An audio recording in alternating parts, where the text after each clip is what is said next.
Alright, okay, so someone requested how to draw and paint eyes, and let's see if I could come up with a tutorial that breaks things down as a sort of quick guide. So same thing in the previous video where we were studying lips and how to kind of find the form of something by drawing a wireframe on top of it. We'll be doing the same thing here. Now, just a quick note, there are, what, 8 billion people on the planet. So there's plenty of different types of eyes, eye structures, colors, eyelids, and whatever. So whatever story it is that you want to tell, just research and study the appropriate race. Anyway, so there's a couple things we're going to look for here, by studying the form, it just really informs everything, that you're going to draw and paint even if you want to simplify it. So real quick, I mean, you could just see that the form of the upper eyelid does something like this. It kind of curves over and tucks into a fold right underneath, at least for this particular eye, right? And then so you can say that, well, there's like a bit of a fold there, and then it kind of does that in terms of the wireframe. And it's important to know these subtleties, because you can't just draw the pupil and the eye and kind of just put eyelashes above it, which sometimes works, but it's a better idea to understand the structure that's happening because of the bones underneath. Sometimes it's really flat and shallow, depending on the person. So yeah, this is kind of what I would recommend. We're just going to kind of do this real quick. And so as this top side has a, let's say, plain surface, it turns here inside. So the lower side of the upper eyelid, it's kind of like a shelf, does something like that. As it goes into the tear duct, or the lagrimal something, I forgot the name of it, something. Anyway, so as we can see, the contour of it turns here, and it starts to act like a little, kind of like a donut, And here's the actual tear duct, like where that stuff is happening. It's kind of strange. It's usually a lighter color than that, but yeah. So then it goes here, and there's this top side. I believe it's in some cases it's called the waterline, because you can see this little reflection there. That's kind of where the line creates a specular highlight. Anyway, so that's again another surface that you kind of pay attention to. And yeah, I'd say just take the time to do it like this slowly, so that when you go to do things in terms of your own sketches or paintings, you'll know what it should look like, so you can at least indicate it. And you'll notice here the curvature of the lower eyelid going like this. It just so happens that that's the shape of the eyeball underneath there, right? So yeah, and you can imagine the whole eyeball being, a sphere or a globe, right? It's going to be probably something approximately like that. Right. So that's my quick explanation how to study that. We'll move over here. You'll notice that, it's a lower resolution, but we'll try to see what we can do. But there's a tear duct there. You can see that this is going to be where that shelf is for the upper eyelid. Then the surface on the top goes into this kind of folded area like that. And in this case, because the person's older, there's going to be wrinkles and stuff that sort of point to specific areas. So, if your character is older, or like a sage or a wise person, whatever, you can study this first and then figure out what's actually happening in terms of the contour and the forms and the folds and wrinkles and stuff. So yeah, that's that real quick. Down here, you'll notice it's a bit of a drastic difference, because whereas the eye went, or the upper eyelid kind of goes into that fold, here it just goes straight to the eyebrow, right? Because the structure is different for different races, right? And even within, like, let's say the Asian range of anatomy, it's there's even quite a variance in that case. So if you look at the wireframe surface here, it kind of goes from the brow ridge, and if you imagine that the bone structure is like that underneath, that's generally the shape of what's where the highlights are going to catch, right? So it's all because of the bone underneath, not necessarily. Well, yeah, that's all I can say really about that. So it curves upward because, again, imagine the sphere of the eyeball there. So of course the surface will start to bend on top of that. right? So kind of meets up like that. And then, yeah, the topology does something like this. And here's that kind of donut area where the tear duct is, right? And then the underside of the, let's say, the shelf of the upper eyelid is sort of like that. And of course, this is like rough and just explanatory. But you know, if you're going to do this study, just do the same thing, slow down, just try to see what's happening there in terms of the actual three-dimensional topology and form.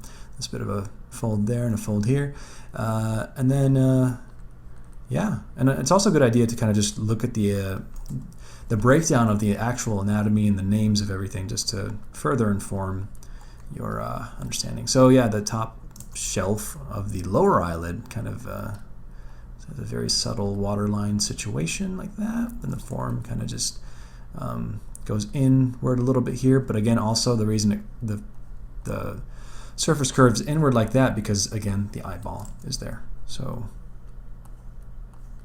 yeah, all right, there's my sloppy wireframe. And then this one's pretty much very close to that one, so I'm not going to do a study of that. So let's go ahead and do a painting example of one of these. Actually, yeah, let's just pick that one. So let's see if we make a quick frame. Let's actually move these to the side. Oh, let's kind of go ahead and merge those. All right, so yeah, let's just make a new layer and make a quick little bounding box frame, much like in our previous video. Move this over. I'm going to do a quick, let's say, wash underneath. We can pick some warm colors, probably like an orange, burnt sienna, like that.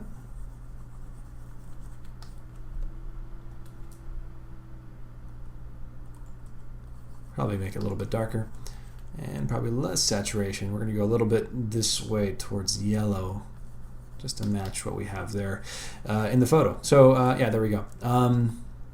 So what I'll do is pretty much keep in mind those specific, let's say, forms, and I'm going to take a dark color over here. I could just pick black up there, it doesn't matter. I'm going to use this brush and select an opposing color. And then, yeah, so the first fold I'm going to look at is the underline, the underside of that shelf there, just to kind of have a bow, a starting point. And now from there, I know that there's going to be this almost triangle as a little tear duct, and I'm going to be loosely placing that in. And then the one up here is not horizontally, let's say, symmetrical. It's actually up at an angle in this case, so it's about right there. And then this other shelf of the lower eyelid does something like this. It's just a bit of a curve, right? And then I know that I'm going to put a line here for now, because that's where that's sort of an indication of where the eyeball is sitting, and that's where the form is going to change. And then up here, the upper eyelid, I'm just going to go ahead and try to match that, and keeping in mind that it's going into a little fold underneath the rest of the part of the skin up there. Now, what I didn't talk about yet is the iris and the pupil and the whites of the eyes, but I'll do that now. And real quick, what I'm going to do is select a, well, I could just color pick that, no big deal. Bit of a worm in there. And I'm just going to put the whites of the eyes. Now, the thing to remember about this is you don't want to use pure white, because if you use pure white, you know, it's too bright and it just looks weird. So what you want to do is get like a probably 80%. Let's see, yeah, it's about 80% up there. Either add a little bit of yellow, a little bit of blue, you know, something like that, just to kind of have a nice variance. And that's the white of the eye. The reason you do that is because if you want to put reflections or a specular highlight that is pure white, you're going to put it on top of it and it actually stands out, right? So, and we'll get to that in a moment. So the next thing is the iris and the pupil. Now for this, you could, you know, pick whatever color you want. I'm just going to go ahead and probably get like a tealish green as a kind of a gray, right? And just put in a quick circle there, right? Something like that, and probably let some warmer green sneak in there, a little bit of orange maybe, something like that, and just kind of have that as a starting point. And then, like, that's just kind of the foundation of the basis. I don't think I would actually do this the same way if I'm doing it traditionally. Well, maybe. I think because it's a build-up, right? So from here, I'd say let's get some of the darks in there. Sort of like that, you know. And of course, I'm not doing a photoreal study. I'm just using this as a kind of guide for my painting. Actually, before I do that, what I want to do is put a gradient. We'll put it dark at the top, and then let it fade out to brighter on the bottom, and then dark again. Because you'll notice that it's dark up here, and on the edges it's dark, and then it gets dark again at the bottom. So I'm going to go ahead and do that. So I'm just selecting and in between and painting the colors. Dark at the bottom a little bit on the edge, and on this side too. Now what I didn't do yet is the dark side of this, so let's go ahead and select the whites of the eyes, and we'll go about halfway towards black down here.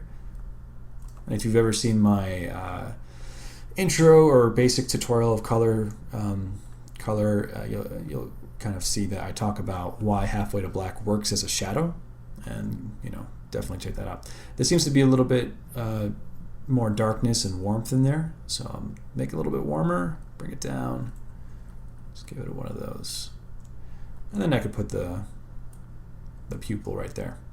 And right now it doesn't feel like it has life just yet, but once we have the specular highlights, you'll see how effective that is.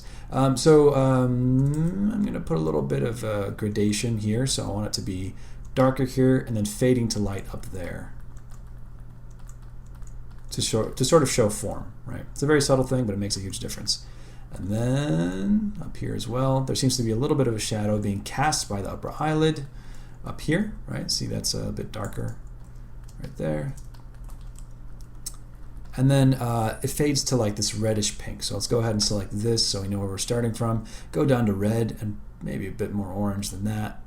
More red, yeah, something like this. And sort of fade into that by just painting on top of it. Now, if you are wondering how I'm actually painting like that and shading, watch my how to blend tutorial. I cover it. Everything's pretty straightforward. Anyway, so let's pick that pink again and paint on top of the tear duct. Maybe something like a little bit darker. Oh, that's not on the top layer. So yeah, just kind of lay in a quick glaze on top, and then the specular highlights are going to do the work for us there. Yeah, then so I'm going to add a bit more warmth at the center towards the pupil, just kind of like small little subtle indications of the actual texture of the eye. And just, yeah, it's kind of a back and forth process, and adding darkness and pulling back a little bit here and there. But yeah, so from there, what I'll do is, because I know the form of this part here goes in, that's going to have a shadow, right? So I'm just going to put a line, just a quick brush stroke like that, and then use that as a starting point to start shading. There seems to be another shadow here that's being caused by the outside of the bone structure. So I'm going to go ahead and put that there as well. Kind of goes all the way to the bottom. And yeah, so then from there, I'm going to just go ahead and make this whole area, because look at this is all in shadow. I'm just going to make that all in shadow. And I'm not going to go all the way to the tear duct, because if you'll notice, it doesn't go all the way to the tear duct. There's a bit of a highlight there. Right? And then there's going to be a shadow on this side of the lower eyelid. Why? Because there's a sphere underneath there causing the roundness of the eyelid, creating form. You can sort of see it starting to develop as a pretty good foundation for turning it into a painting, right? And so over here, I'm gonna, if you remember the form of the donut thing happening there, that's what I'm gonna indicate by putting some darkness around it, because I'm going to be putting highlights there. So I'm gonna go ahead and take all of this and flatten it, and probably get rid of all this excess stuff by just isolating this, copy paste, get rid of that. And yeah, I think it's a pretty good starting point. Then I'm going to put, regarding this fold there, it's actually casting a shadow, so I'm going to put a dark shadow there. Let's just go ahead and select this color and then make it darker by going halfway to black, and then creating a crease line like that. There seems to be a pretty hot highlight there. It's kind of like a bright spot. So I'm going to select this color and find a brighter version of it and add a little bit of yellow to maintain saturation. Because if you remember the wireframe, those, I mean, depending on where they're aimed at towards the light, they're going to be brighter in terms of what polygons are doing. So I'm going to just put a highlight there and then fade it out like that. And I'm going to put the eyelashes last as well as the makeup because I want the understructure first.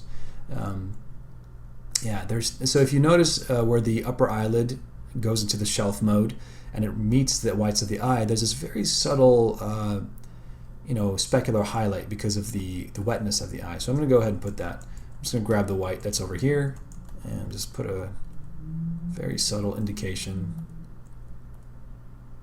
of that connecting point. Right, and now it just automatically looks wet. Right, I'm very tempted to put the specular highlight, but I'm going to save that for later. Then we have the waterline, or this kind of let's say lower lid, top shelf. It's actually light pink as it meets the white of the eye. I'm going to select this color. I'll just go all the way on the whole thing. And I guess you'll notice about my tutorials in terms of painting, a lot of it is building up. So you start with something and you build on top of it by painting on it like it's actual paint, like layers. Right. There seems to be a highlight on this area. Now, if you remember, the wireframe goes from the top shelf area, turns this way, then turns outward. So this facet right there is going to be catching more highlight. In this case, a little bit as it goes to darkness. So let's take this color and just put some highlights there on that facet, kind of like that, and then fade it out accordingly. Now that creates the illusion of form. It ain't perfect, but who cares, right? It's just a tutorial, right? Now we're going to take some of this, but it's a bit too colorful for this area. I'm going to make it a little bit redder and probably more towards gray, like that. Yeah, so there's a bit of a highlight there, highlight here, and another one here, which is going to be faded out a little bit. Oh, no, don't close. Merge down. All right, so I'm going to use the mixer brush and just pick some edges to blend. Now, if you notice the actual iris there, the edge of it is not sharp. That's kind of the mistake that happens when people get those contact lenses and to change their eye color for like cosplay and stuff, and the edges are really sharp. Like, that's very creepy to look at because that's not human. But yeah, you look for the ones that have a blur, right? So in this case, let's go ahead and blur this edge just subtly like this. And I'm using the mixer brush tool. If you're curious about the mixer brush, again, look at my how to blend tutorial. I talk about this exact brush and I show the settings of the mixer brush towards the end of that video. So yeah, the pupil is slightly blended too, right? From there, and this is kind of the most fun part. It's actually, I think I'll get to it later.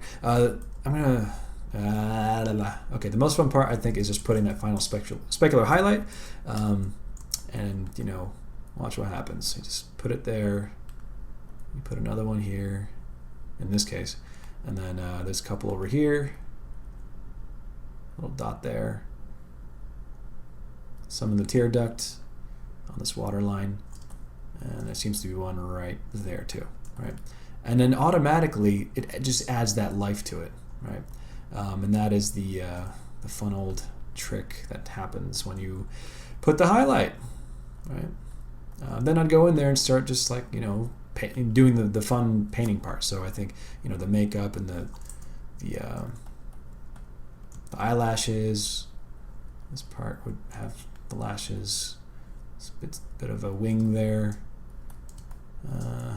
I'm just going to go ahead and use the lasso tool and for these lashes, because I don't feel like using the brushstroke method. With the lasso tool, you can get it nice and sharp. You'll notice that over here, there's really small eyelashes. Don't forget those.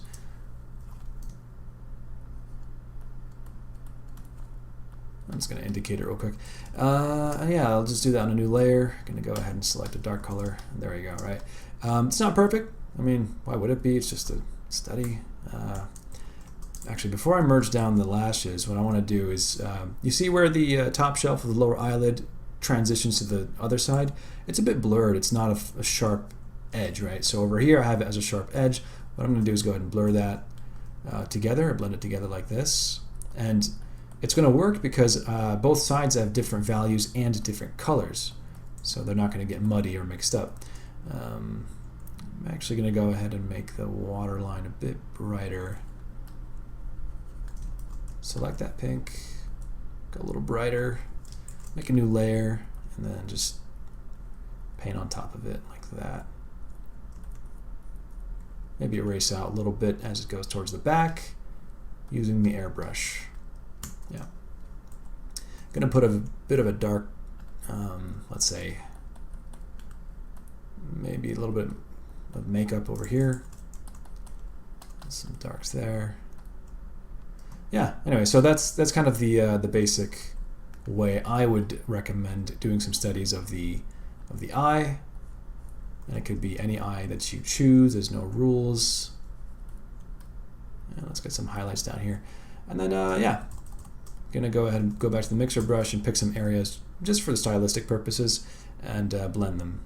So I'm going to merge down the eyelashes and just get some areas blended. And I'll go back over them with some brush strokes later on if I choose. Kind of like that.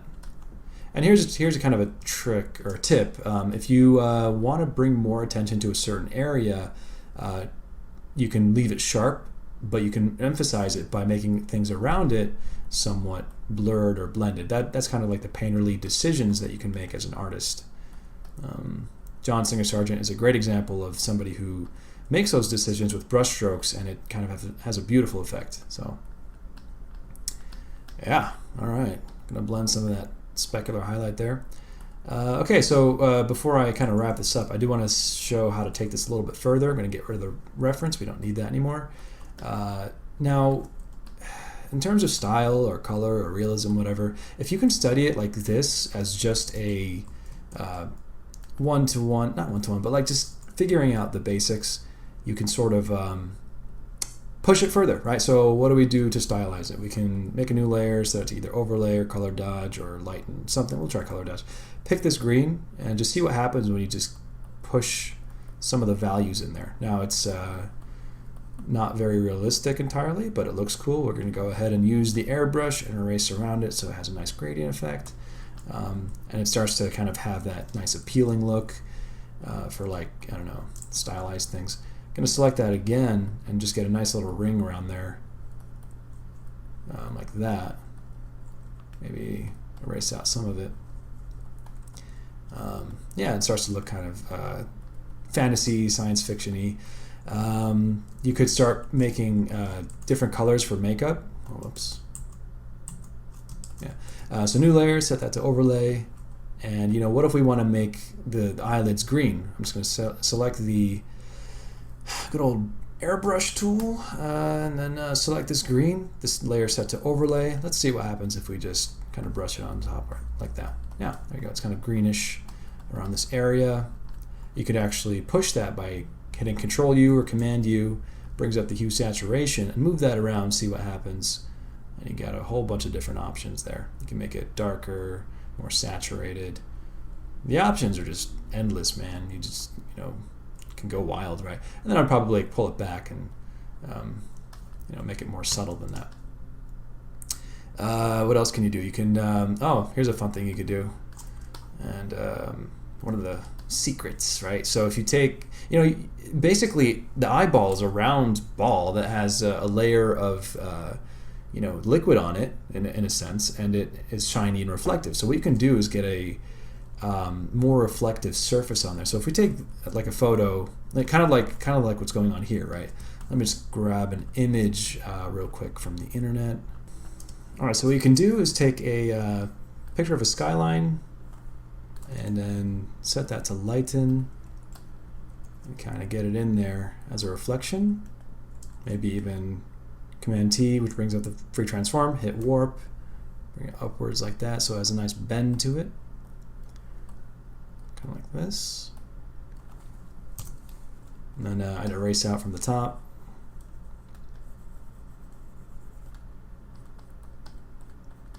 And now you have like a very subtle kind of reflection of something, right? It could be anything. So that's kind of something you could do. Might not be the best example, but that's, let your mind go wild and be creative. So yeah, hope that helped, and look forward to seeing what happens next on this whole YouTube channel. Am I going to post every day? No, maybe, no. All right, thanks for watching.